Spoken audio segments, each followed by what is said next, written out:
And this is it, the Tiny Tree Throwdown 2014 edition with Jennie, Sykes, Nichole, Campbell, and Kim Geiser back for another year of decorating trees. The trees were donated by Whispering Pines, and they will be delivered today to military families in the Green Bay area. We're going to start with Jennie's tree, the peacock tree. Peacock tree. Jennie, tell us all about it. So the inspiration was obviously peacock feathers, which, you know, The colors pop, right? Just pop. And it's really easy to get that pop of color in there with multicolored ornaments, but then I thought, okay, well, peacock, it's sort of festive and, you know, fabulous, and what's this fabulous like a Bob Mackie or a costume? So I started making some masks.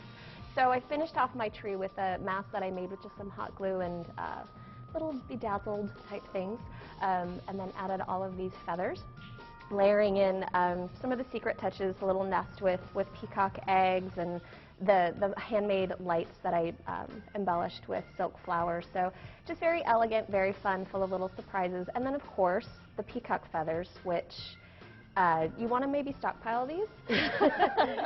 They're not cheap.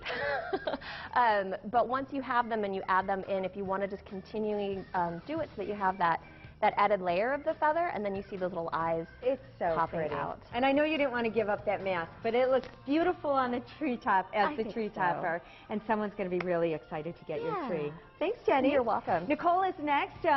You say it this time. Elegant Organic. Elegant Organic.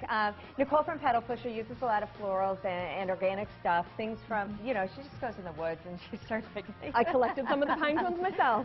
So the giant pine cones you just added in there, what are some of the other final touches you put on this tree? The pine cones we also added the dried hydrangea. These were actually floral ones that we ordered in and dried, but you could certainly use garden hydrangeas, just cut them up. I dusted them with a little bit of metallic spray paint just to give them a tiny bit of sheen. Super pretty. And then, what do you call those? Silver dollar or lunaria, depending on who you ask. This is the little papery lantern flowers that you grow, and we actually took the individual little blossoms off and threaded them on a delicate little bullion wire to make sort of a garland. So you could weave it through the tree, something you can use from year to year, just like Jennie mentioned with the peacock feathers. I think this would be beautiful on a porch, because it says outside. You know, I don't know if it's not too fragile, but no, as long as you like wired everything in place, something. everything would hold beautifully outside. So it's definitely a tree that could transition and be used indoors or out. It's so beautiful, and I like the lichen that's on there too. And before we run out of time, Kim Geiser, our thrifty crafter, made this beautiful rainbow tree and added a little something to the ends of the branches. Yep, I add what I call boingies, and they're really simple to make. I just used my finger and a pipe cleaner, and ta-da, boingy. And then you just added it to the end, and look how the colors just graduate like a rainbow. So beautiful. You guys did, ladies, you beautiful ladies, did such a great job with the Tiny Tree Throwdown. We're not going to make you vote for them. They're all winners, and the families that will be getting these trees later today are winners too. Thank you so much. Thank you, designers and artists. We love you.